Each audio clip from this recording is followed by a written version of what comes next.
بسم الله الرحمن الرحيم. وإبراهيم عبد الله إسحاق waxaan ka hadli doonaa siddeedda ficil ee dadka guuleysta iska ilaaliyaan inay ku dhacaan.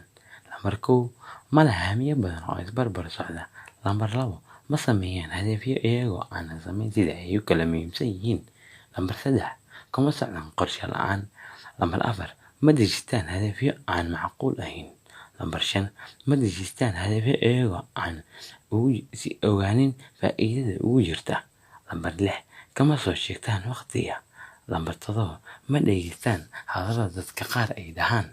Lambar sideed, markasta hadaf ay gaaraan ama guuleystaan maaha dadka isdhigta oo dhaha farxadda ay ka dambayso guusha. Waa dad hore u sii socda oo mar walba jecel inay guuleystaan.